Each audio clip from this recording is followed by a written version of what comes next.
Hey folks, Mike Shea from slyflourish.com and twitter.com/slyflourish. And we are having another episode of Sly Flourish's Lazy Dungeon Master Prep, in which I prepare for my Tomb of Annihilation game. We are live on Twitch, so if you happen to be in the Twitch chat, feel free to say hello. We will be talking about D&D and prepping for my game. I am running late today, so it's going to be a shorter show at about 35 to 45 minutes. As we've done before, we will be using the steps of Return of the Lazy Dungeon Master. I sure hope my mic is going. It looks like it's going. We will be using the steps of Return of the Lazy Dungeon Master. The link will be in the notes here. You can get it here. If you're in Twitch, I will link to it in Twitch, so you can click on it there. Trey Kane, hello. Thank you for saying I sound and look good. I think my camera's off a little bit there. That's a little bit better. Let's see what we do here. Get a little bit better centered. That's better. So we will be going through the steps of the Lazy Dungeon Master. Normally, I go through the steps by pulling up the book, but I'm not going to today just for time's sake, and I will describe them instead. So the primary steps that I go through for Lazy Dungeon Master Prep and that I recommend. Good, you're late because I'm also late. And Geekbard and Gondolar. I am glad to be able to be late so that you can be late as well. Tilda DeWilda, hello. Welcome back. Thank you for coming. So let me rip through the steps real quick. We start off by describing who the characters are, who they are, what hooks do they have, how does their background matter in the world and in the game that we're going to be running. An interesting thing that probably is worth mentioning. It was one of my first real epiphanies about D&D prep. This is way back early in the 4th edition time. I think I did Critical Role or Critical Hits? One of the sites started doing a blog and they said, hey, we'd love to have a 5-minute DM tip thing. And I can't remember if it was the Tome Show or Critical Hits back when they had a blog. But my first one was on the idea that the only game that matters is the game you're about to run. We spend a lot of time thinking about the big world and the big story and how everything's going and where it's going to go and where's it going to be when they're level 16.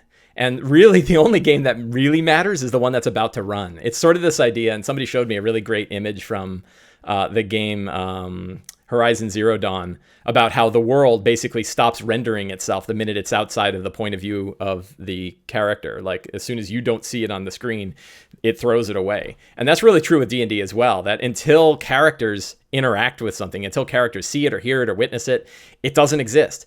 And oftentimes after they're done seeing it or hearing it, it doesn't exist anymore, right? So we only need to worry about the threads that are going to come back, and we only need to know about the threads that are going to happen in the next game.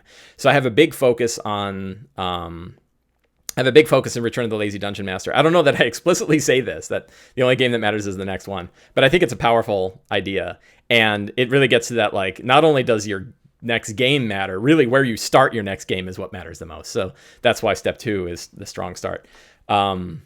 I don't remember why I got into that. But the point was that I'm not thinking the deep long-term things that are going on with characters. I'm more interested in how those character effects are going to... Sorry, I just took a shower and I'm a little sweaty. I'm using my own sock. That's gross. I'm sorry. But it's a clean sock. Not anymore. So I really only think about the characters from the point of view of how that might really take place in the next game. I did it in my Wednesday game. The character has a particular story that's going on, and I said, okay, there's a new NPC that's going to come in, and here's how this NPC interacts with this character. And I kept that handy, right? But only as so far as it mattered to the next game. It actually ended up happening right at the end. Step Back History says, I definitely am guilty of losing the trees for the forest. So an interesting thing, I think we think too hard, right? Our brains, and especially when we get into a creative hobby like D&D, our brains just go crazy. We run off and we're thinking all this huge stuff. I think it's actually a bigger problem with newer, I'm making the hypothesis, I don't have anything to back this up. I don't have any data, it's just an idea. That new players in particular, because this is such a creative outlet and they might not have had one, their brains really go far out. And they don't say I want to run Phandelver I want to run this huge adventure I've been thinking about for my whole life, right? And it's going to be just like my 5 favorite movies all mashed together, and it's going to be huge and big. And then they're disappointed when it doesn't kind of go that way because they thought, well, I was going to tell a story. And it's like, well, no, the story takes place at the table. I think that gets to be a problem. So I think our brain, and I don't know that goes away as we DM longer. We start to get more used to, well, how do games actually go? How do our games actually go? And we start to either conform to that or get frustrated. But our brains go a little wild. So Geek Bard or Step Back History saying losing the trees to the forest. We think about the forest all the time. We love the forest. So that could be tough. So with that said, who are the characters? Smoke, Tabaxi Ranger. I asked about backstory, and the player, my friend Pat, always kind of smiles at me. So he's got like a secret story, or he doesn't really have one. Gabriel, Tharmond, who died and was resurrected with another soul, a soul from someone else. It got an interesting one. Punchy, the Kenku Samurai who wants to fly. I don't really have much more of a backstory on him. I should. Warryn, Gnome druid who wants to be a big beast. That's really the key to his character. Characters don't have to have like massive backstories. Sometimes they do, sometimes they don't. Ogechi, Shadow Magic Human Sorcerer, Warlock tied to the Eshowdow. This one definitely, I've been tugging on this thread a lot. And I think that actually these two, Huitziline, who is a paladin of Ubtao, although, yeah, I can't remember if he changed out his character or not. I can't remember who's there. I think Huitziline is there. Boy, this guy, Kirk, is the guy who plays Huitziline, and he made the most beautiful miniature I've ever seen. He basically like hand-built a miniature, not just painting it, but the whole sculpt and everything. He hand-built it, and he painted it. It's gorgeous. This guy's got like a leopard skin cloak, and it looks like a leopard skin, and it's tiny and beautiful. He's really awesome. Logri was a character from one of the players who was just coming for one session, so he will not be at this one. I should save these notes, by the way. Let's save to Twitch assets, and this is 29. I can't type because the microphone's in the way. So where are we going to start? Well, the session ended at the Fane of the Night Serpent. So they are going to be entering the Fane of the Night Serpent. And I have done a little bit of research on the Fane of the Night Serpent. I read it, but it was a while ago. So let's take a look at the entrance. I would really like for this to just not be a slaughter fest. So maybe these huge doors will be closed, right? This is the map of the Fane.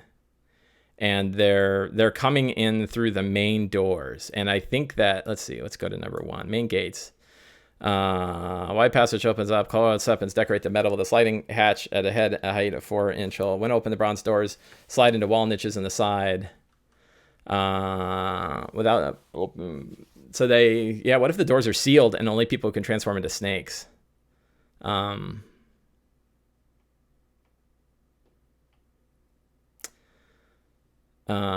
So there's pits with poisonous snakes. Oh, right on the other side of the door.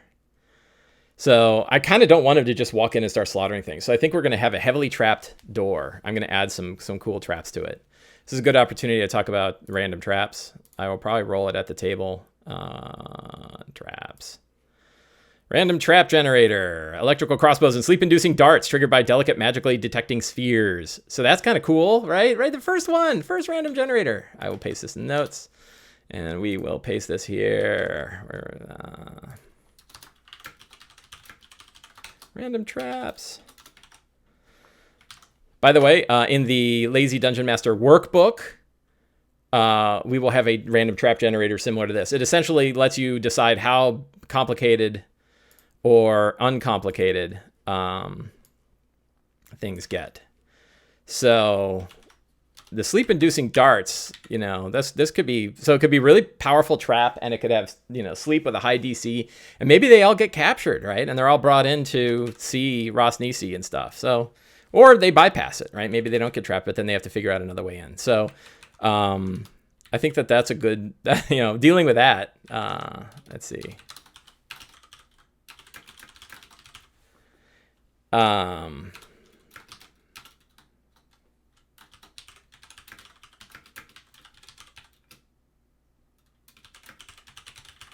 Ogechi is the one that's tied to the Eshowdow, and I think I'm going to tie the Eshowdow closer to the Fane of the Night Serpent, that they're both sort of from the same world. Sorry, the Night Serpent itself, right? And he will see a symbol on the door, and he'll look at his arm, and his arm will have that same tattoo, but it will not, I don't know if he can open it or not. I don't know. I don't know how that'll work. Yeah. I have ideas, like maybe Ogechi gets captured himself. He touches the door and is teleported inside or something like that. That Ogechi is sort of captured. But then, capturing a character in the first scene, and then was like, what does the player do for the next 5 hours? I'm not sure about that.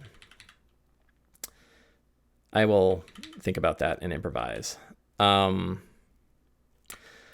What scenes could take place?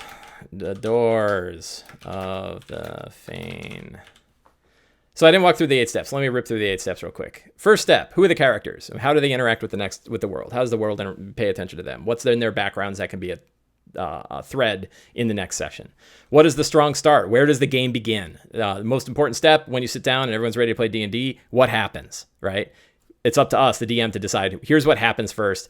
What do you guys do, right? And it can be as like, you walk in and there's a huge hall and it goes down deep, and then there's a massive set of copper doors, and it's got the image of the Night Serpent on there, and there's a strange symbol that's sort of in the middle of that. And Ogechi, you look at that symbol and you pull back your sleeve and you have a tattoo you haven't really thought about, and that tattoo on your arm is the same as that symbol. What do you do? Right? By the way, and then they're like, well, you detect traps, and it's like, something's wrong with this door.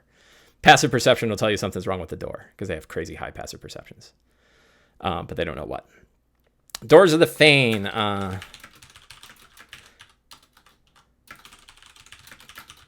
Sometimes when you do scenes, God, I'm not even ripping through the thing. Who are the characters? What's the strong start? What scenes might take place? What secrets and clues might the characters discover? What fantastic locations might they explore? What NPCs might they meet? What monsters might they face, and what magic items might they acquire? Those are the 8 steps of Return of the Lazy Dungeon Master. We don't necessarily need to do all 8 every time we prep. It doesn't help to kind of rip through them and say, does this matter? For example, fantastic locations. I'm not going to bother with that. NPCs, for now, I'm going to be able to pull the ones that are in the book, right? It's, all the various NPCs that are part of the Fane of the Night Serpent. They're going to face Yuan-Ti. This matters because I have a big Ziploc bag full of Yuan-Ti miniatures upstairs, and I want to grab those. I've been collecting them for the last 10 years. I might as well use some Yuan-Ti miniatures. What magic items? They're all good. Right? So we just hit the last 4 real quick. And scene-wise, I know I'm ripping through this. I'm ripping through this because I've got a game to run in half an hour. The scenes, so in this case, the scenes are not linear, right? Sometimes the scenes might be linear. They go to A, then B, then C, then D, then E. But sometimes I don't really know where they're going to go. So they might get to the doors and not get through them. And if they, if they do get through them, they enter the Fane. If they don't, they have to find another way in or return to the city of Omu itself. So in this case, I don't really know. Like, Omu is sort of a small bounded sandbox already. So I don't know. I return back to that great piece of art. Instead of looking at random traps, we can look at the Fane. It's a nice map.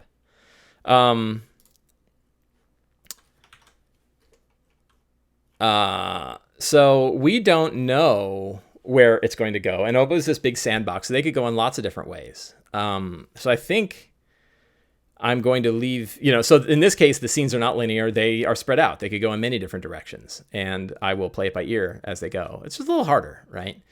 So then that takes us to the main body of the prep, and that is secrets and clues. These are the secrets and clues from last session, and which of these came up? The Yuan-Ti seeking the puzzle cubes did not come up. King of Feathers is a psionic T-Rex that did come up and is the alpha predator. Red Wizards seek puzzle cubes and have gotten 1 or 2 that did not come up. Kobolds work for a Sarek but don't know it. The funny thing is these 2 came up in my other game. Puzzles in the shrines are nothing like the horrors that exist in the tomb.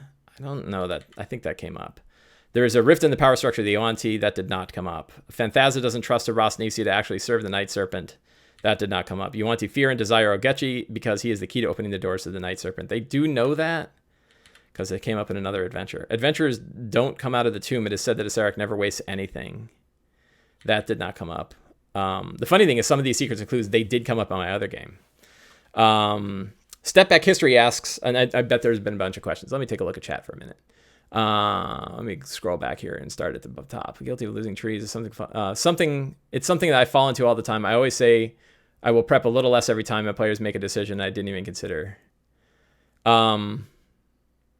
Yeah, right. Geek Bard. So, I'm a nerd, a data nerd, and I think about Bayesian reasoning, right? Bayesian reasoning there's a mathematical formula for it, but basically the idea is you have a prior, you have sort of a general expectation of the way things are going to go, and then you acquire new evidence. And the new evidence, when you're doing Bayesian correctly, the new evidence slightly alters your prior, at a proper mathematical distance, right? And then as you continue to get new evidence, your prior continually gets updated and gets more and more accurate as you go.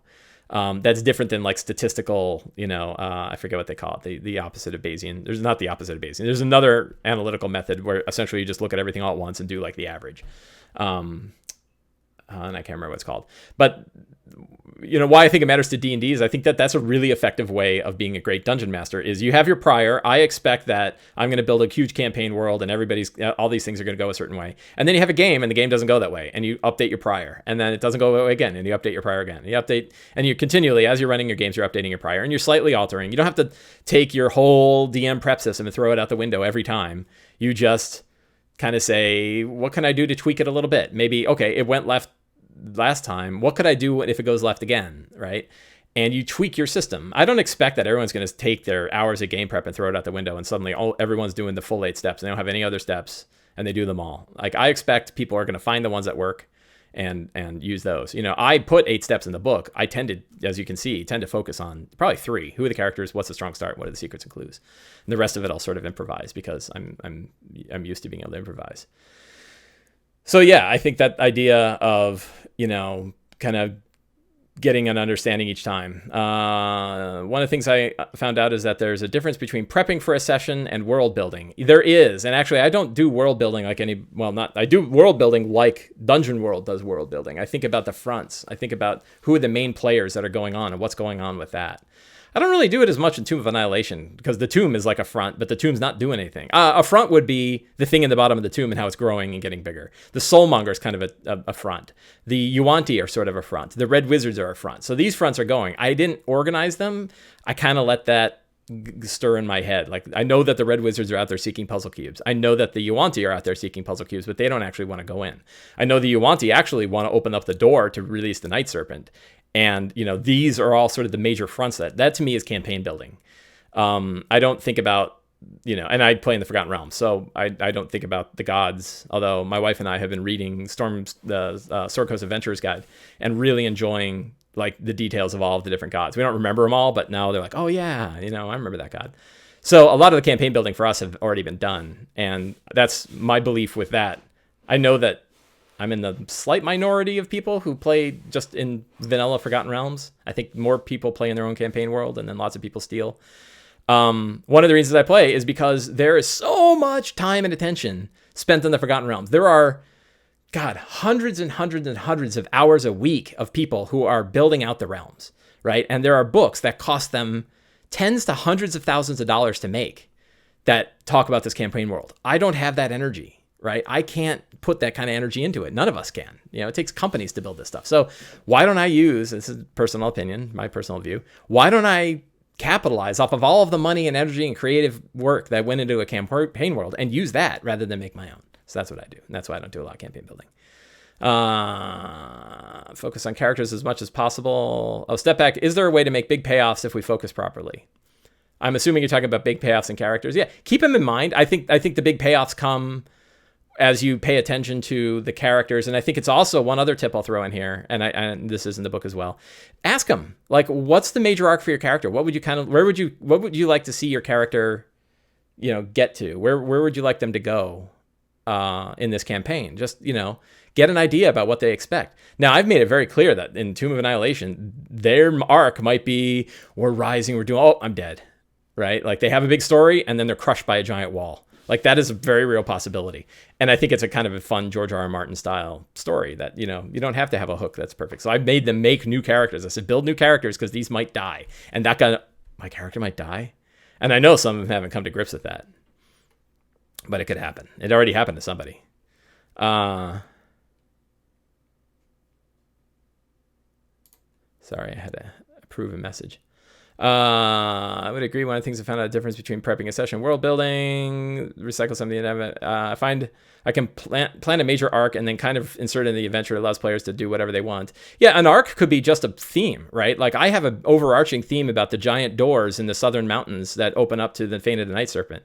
I have no idea what's there other than it's probably a 20th level area. Like, if you go into wherever is on the other side of those doors, it ain't good, and I don't know what it is, and I don't know that the character's level get there, so I'm not going to bother to build it out. But boy, I love hinting that there's these huge doors, and the Yuan-Ti believe that if they open it, the Night Serpent will be free to come to the Prime World and eat it. So I think that's pretty cool.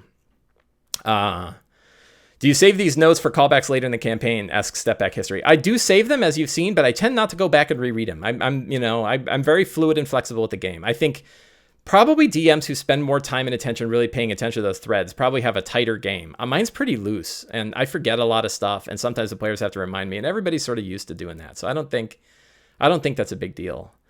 Step Back History says, I think if Critical Role where a character was a jerk to a teenager early in the campaign, and like years later he came back as a villain henchman. Yeah, so sometimes that happens, sometimes it doesn't. I had a bugbear assassin that beat the crap out of the characters in Storm King's Thunder, and he never really came back because it never really made much sense. I kept him in mind because I was like, who is this guy working for, and why did he do that? But I think like that whole thread, they sort of went away from that whole area, and then he didn't come back. But I did have like devils that they had worked with early in the game, and then at the end of the game they all got TPK'd, and they ended up in front of these devils who said, we're going to send you back there, but you got to make us a promise, and that promise is you have to capture this thing. And they almost lost it because the Serac almost got it. And that was sort of a hook into into Tomb of Annihilation. So I did, you can do stuff like that. I wrote a very unpopular tweet once that we don't need to really bother writing things down because good stuff will come back. And I got that from Stephen King, who said do you write down all your ideas? He said, no, good ones come back to me. So I think that, and a lot of people are like, are you crazy? The best thing I've ever done was carry a notebook and write down my ideas. And you're like, okay, well, we all have different ways of doing it.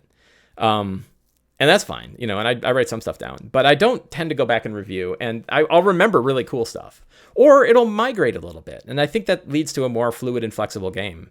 I don't want to get stuck in a rut where I'm like, this thing has to happen. If I spend a lot of time building out that dungeon behind the doors of the Night Serpent, I'm probably going to want to run it, and I don't want that. Like, I like that it's this thing that none of us really know about. I think that's really fun. It's a good thing with a mystery too. A really good mystery is one that DM doesn't even know. Like, who murdered that guy? I don't know. Now, it could be really bad because obviously somebody did, and you could end up with Battlestar Galactica where whatever ending you come up with is terrible. All right, I'm caught up with notes. So, secrets and clues. I'm gonna be again tight on time. I got about 20 more minutes, 15 minutes or so. We already talked about the King of Feathers. Fear. I like that secret though, so I'm going to keep that. Let's just set those down and think, are there any other, what other secrets and clues do we have? I kind of like that idea. Can't see.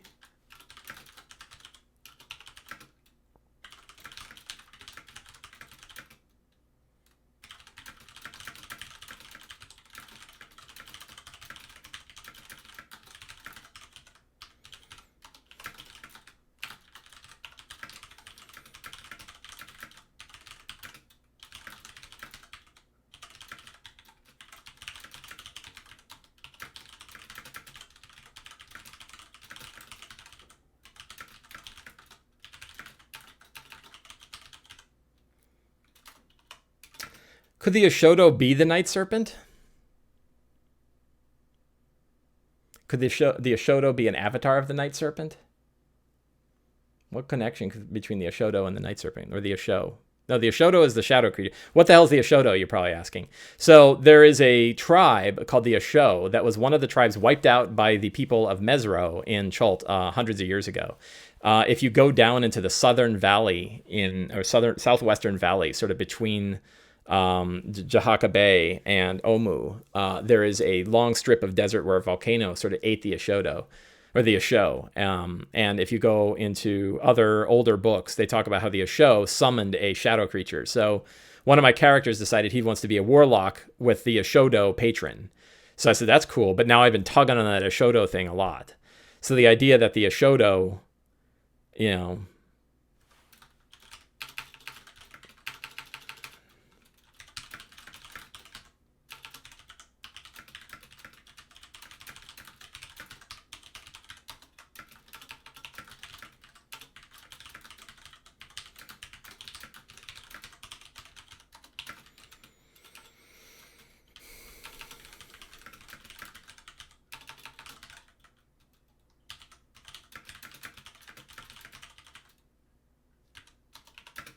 lots of stuff. This is all about one character. I really got to think about other ones.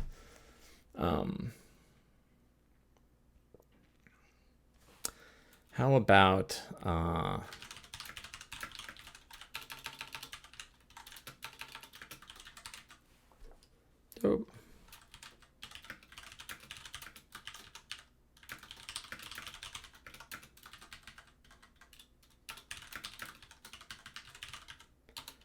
Stealing from my other game.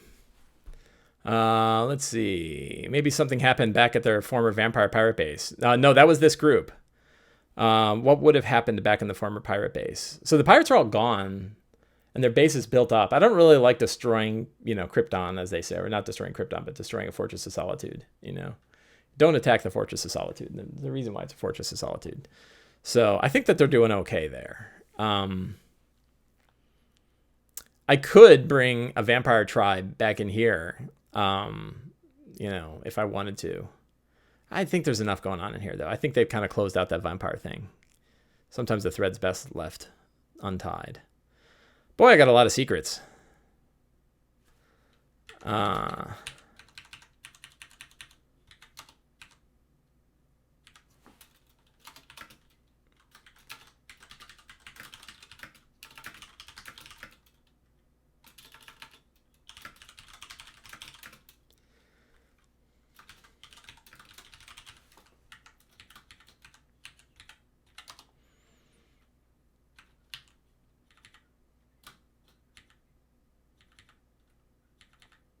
Sorry, I'm reading my...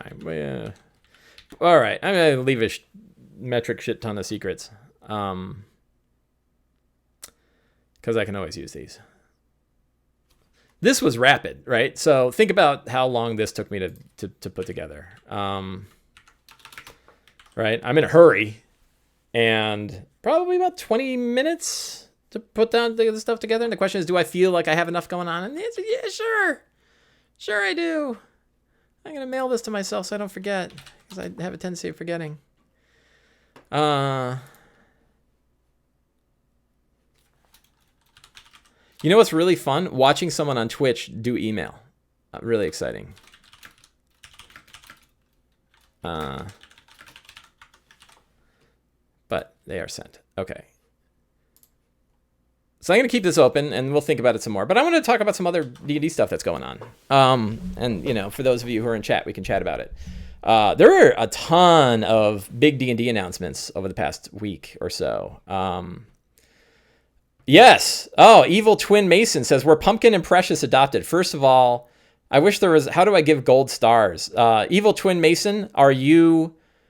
I have a secret reward for you. Are you in the US? If you're in the US, I have a secret for you. And if so, can you email me? Here, I'm going to give you a code word. I'm trying to think about how to... Whispers are disabled in pop-out chat. How do I... Hang on. I got to do some craziness here. I got to show chat. And... yeah, I could tell you to email me, but then so can everyone else and be like, hey, I'm Evil Twin Mason. So I'm going to send you a secret word. Can you type in the chat again, Evil Twin Mason? So because it doesn't show up in the chat box unless you type it again. I had to move the chat box back over to my other window. Tell you what, there we go. All right, so here's your secret word, whisper. And I'm not going to say the secret word out loud because that defeats the purpose. What's a good one?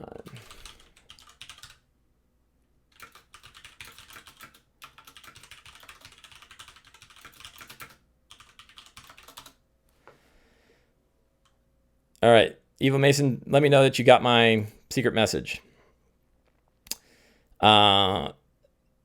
Just for remembering, not only you are obviously a true fan and a true friend, if you bothered to remember the names of the cats that I had here. That's a pretty good one. That's like inspiration. You should get inspiration for that. And I have something to give you for inspiration. So, and hopefully it's not something you already have, but we'll see. Yes, they got adopted. So they went back last week. They went on the floor. They got their little bits taken care of so they can't have the babies. And then they were adopted like the very next day. And now they're in a happy home. They are not together, but they weren't really best of friends anyway. So that's okay. Yeah, but we're very happy. My wife and I are happy. And we're going to have about a month without pets because we kind of need a break. My wife was allergic to them and she got, bad allergies for like a month. She had like the equivalent of a cold for, 3 weeks. And we're going to Gen Con next week. So yeah, big things going on. So probably I think the number one thing is the new books, right? There's a new Eberron book that's coming out, or new Eberron book is out in PDF, at least the beta or whatever you want to call it. The draft version of it came out on DM's Guild. $20 for the PDF. And the good news is that PDF will continually get updated as they update it. So as it becomes a more finished product, you've already bought it and you'll always be getting a newer version. So I thought that was really cool. I love Eberron. I think it's an interesting way to do a world without kind of going all in. And then the other one is they're doing a full book of Ravnica. Step Back History asks, what do you think of WotC's early access? I like it.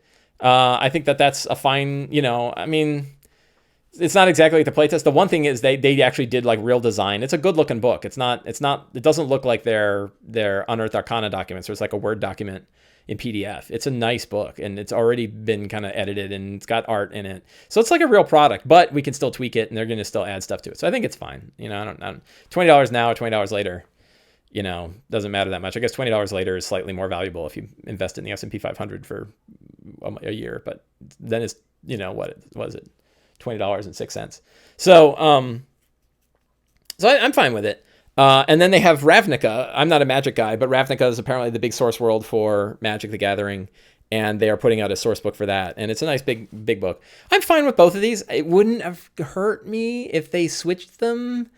I kind of wish that more of the internal development team spent time on Eberron and the external stuff did Ravnica, but they actually have a bunch of internal people, including like James Wyatt, who was a former D&D designer and now works on the Magic team. So that's fine. And his stuff is really cool. I've used the other Magic. There's a bunch of Magic books available for free on PDF, and I've used them before. I actually used one of them, the Ixalan one. I used first the Vampire Pirates. So, I'm cool. I think, we a lot of times we like have to have strong opinions on things. I look at like Twitter and Facebook and everyone's got to have a strong opinion. Why can't we just have, relaxed opinions? Like, that's fine. I'm good with it. Is it the way I would have done it? Maybe not. I don't know. It's fine. But who am I? What do I know? Right? I'm not working there. They spend a lot more time thinking about this than I do. And I spend a lot of time thinking about it. So I think they're good, and I already bought the Eberron book, and I'm sure I'll buy the Ravnica book. I'll buy it just for the art because I know Magic has a ton of really great art that I haven't really seen. So so I think it's fine, and we can pilfer it like crazy. It's always good to pilfer. So yeah, so those are both good. The other big news, and I don't know how many people we have in the Adventurers League. If you're playing the Adventurers League and you're in chat, say hello, mention it. Adventurers League put out their new Adventurers League guidelines for season 8, which is coming out in about a month. And boy, I just went to Facebook and saw that Lisa Chen, who's the she's the AL coordinator lead, I think. She's the outreach. I don't remember. She's high position and sort of the front face of Adventurers League. And essentially what they did is they took a modified version of the organized play rules that are in Xanathar's guide and said, that's going to be our season 8 rules. And I went to Facebook just to be like, I've been paying attention to something else, which I'll mention in a minute.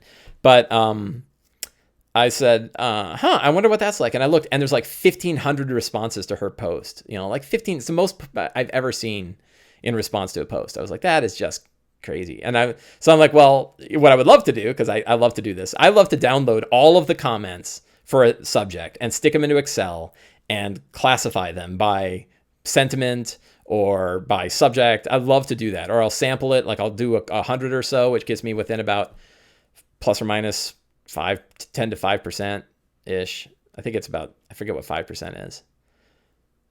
On a general sample, I think you need about 350 to 400 to be within 5%. 1,000 gets you to about 3%. So 100 is really like 10%, but it gives you a general idea like what people are having a problem with. And I couldn't do that with 1,500. I can't download 1,500 comments. And also I had a feeling that there's 1,500 comments, but I'll bet you it's like 50 people talking over and over again. And the general consensus, I think, when you sort of shave off the extreme edges, are generally people are happy with the way experience goes. If you're not familiar with it, take a look at Xanathar's guide and see the organized play rules. Essentially, you get a checkpoint. You get a like one, I forget what they call it. Essentially, one experience point for every hour of an adventure, every expected hour of an adventure, or hour of adventure if you're playing a hardback. So if you play 3 hours, you get 3 points. And I think it's, I think I've got it right. It's 4 points per level at 1 to 5, and then at 5th level, or 1 to 4, and then at 5th level on, it's 8 points per level. So essentially, 1 4-hour adventure gets you a level up to 5, and then 2 4-hour adventures gets you to level 20.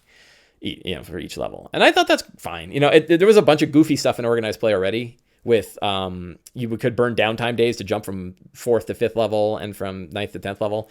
That was goofy, right? Like I hated the fact that there was essentially no 4th level. I actually started just playing through 4th level because I enjoyed 4th level. I like playing a high power character in a low tier campaign, right? That's a good time. You get to beat things. So I started using 4th level because leveling isn't that important to me. And I generally only play organized play games when I'm at conventions, but I'm going to Gen Con next week, so there's one. So people are generally happy with that. Then the other one is you get a set amount of gold, and this got people fired up. You get a set amount of gold per level. So as you level, you get gold, which means that there's no real gold in the adventures. Trey Kane asks, is the internet AL a thing? And yeah, I think it is. There are AL games that take place on Roll20 and things like that. I don't think there's any streaming AL games, which would be interesting. But I know that there are AL online games that people could jump into. So gold, you get a certain amount, but the interesting thing there is you get a lot less than you would expect. So it kind of takes away, because if you go into a bar and the guy's like, hey, I need to hire heroes to go on a mission, there's no actual gold getting handed. He doesn't hand you any gold because you earn gold on a level. So it's like a virtual gold. You are given gold, but you don't record it because the actual gold you get for your character is now based on your level. So that kind of sucks because it kind of breaks away from the story. But again, like I get why. Like organized play already has a bunch of things that you have to do to get organized play to work. So if a set amount of gold per level is one of those things, then great. The other thing is it's so much less that people are saying like, wow, I can't afford spell components. And in some cases, like Chromatic Orb, it makes sense. Like it costs a wizard a lot of money to be able to cast Chromatic Orb just to get whatever it is, the gold bar that you need. But a lot of people bring up Revivify, saying like Revivify was a low-level spell to help you get your character resurrected, and now it's too cost inefficient. Like you can't afford it till you're 5th level. And my point is like, well, maybe death should be a little bit more permanent, right? Like maybe what this is saying is that the expectation that you can just get revivified anytime you die is one we need to let go of. So I'm okay with that as well. And also it gets rid of bags of, a lot of people had just 20 health potions because you could just buy them. Well, you can't buy them if you don't have a lot of gold. So to me, that's a wait and see. I don't like the idea that it breaks away from the story. And then third is you get points that you can use to buy magic items. And this is another one where I need to wait and see. I think it's fine. I think that on the surface, it looks like there's a couple problems. One is I think that characters that were built and have run before this is in place are going to be way more powerful than ones that are built after. Because I have like characters that have 2 magic items at their 4th level, or and that's going to be a problem. I don't know what Residium is. What's Residium Redux? I don't know what that means. It was flagged for inappropriate, whatever it was, step back history. Swear word, I don't know what you're saying. What was I saying? So, Yeah, I think that people that have magic items are going to be better off. Like if you played Phandelver, you'd be 5th level and there's a lot of magic items. Oh, the dust. Yeah, right. Yeah, that you can earn dust in 4E and you can build magic items out of it. Magic items are supposed to be... I'm talking too fast. Magic items are supposed to be rare in 5E anyway. Now they are still going to be rare. And essentially, when you go on an adventure, you can unlock an item. If an item drops in the adventure, that item, you can purchase it with your points, if you have the points to purchase it. But it unlocks it for you. So if you go through an adventure and a Cloak of Elvenkind drops, and you want that Cloak of Elvenkind, you now have that on your loot list to be able to buy with your points from that tier. So all these sort of abstract experience and character progression growth, and I feel like that has to happen, but I can definitely see the criticisms about story. The other thing is they got rid of, they didn't even nerf, they got rid of a whole ton of problem items, and one of them was the Sun Sword, and my character has a Sun Sword, but that's fine, I don't care. I've seen people that are just totally abusing, like they built a paladin specifically for Harzawan, and they were wielding Harzawan and just ruining games. I heard another story that a friend of mine told me where a 2nd level character had a shield guardian, and the shield guardian they got rid of. So I'm like, I'm happy about that. There is one person that has posted over and over again on Facebook about how they wanted gold because they wanted to build a flesh golem, and they think it's awful that they can't build a flesh golem. And I'm just like, you seriously need a flesh golem? Come on. How about you play with other players instead of making your own? So I don't know. I don't have a lot of sympathy, but I'm not a big organized play guy. So I'm more interested. I'm very interested to see. I thought they took forever to put these out. They should have just put them in play right away, because they're already going to make everyone angry.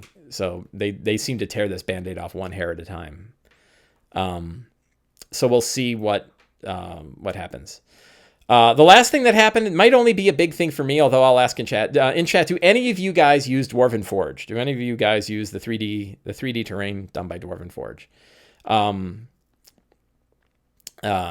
Feels very video. Trey Kane says that the stories about trouble that AL games feel video gamey. They can. I think so. That can be a problem. We'll see. I mean, the one thing is it might take the non-story elements out of the game so that you can focus more on the story, and then character progression is sort of a separate activity.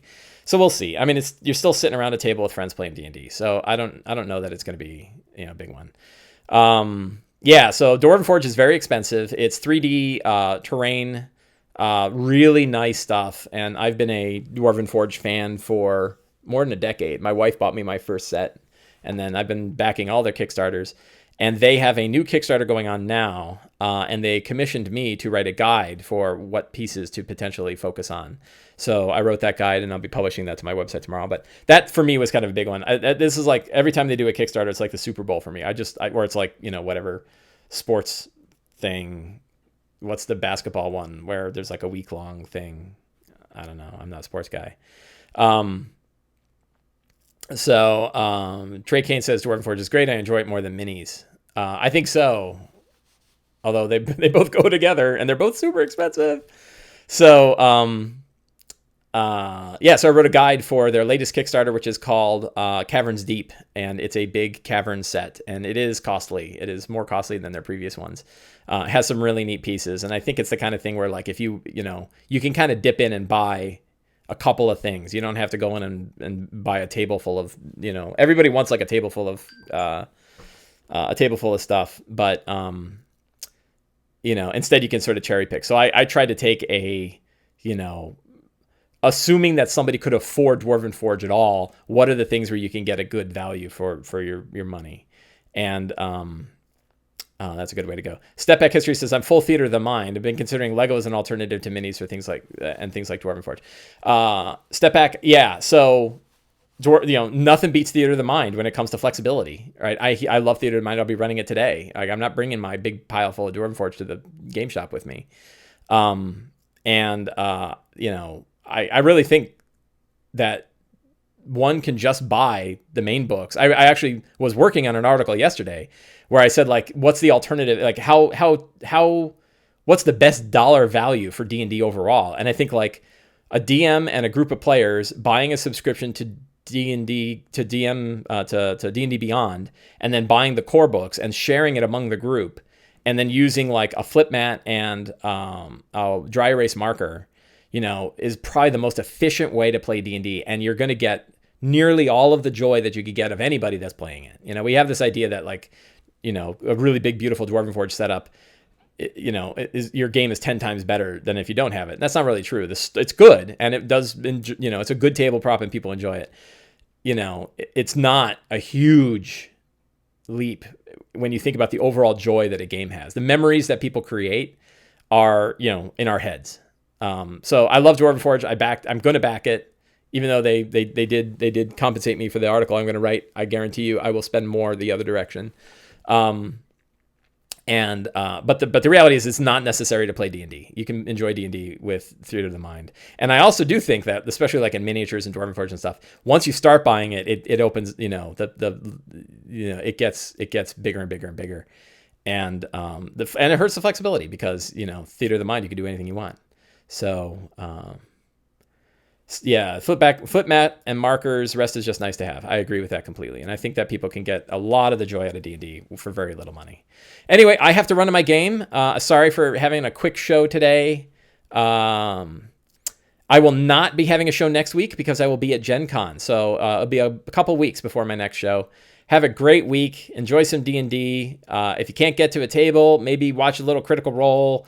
Watch some of the founders videos that they just did. You know, read a book. Go pick up your Sword Coast Adventurers guide and read. Maybe read, if you haven't finished Mordenkainen's, go read Mordenkainen's. Have a great time. And thanks to all of you in chat. Evil Twin Mason, right? Evil Twin Mason. I think you were going to send me a note. And have a wonderful couple of weeks, and I will see you back in August.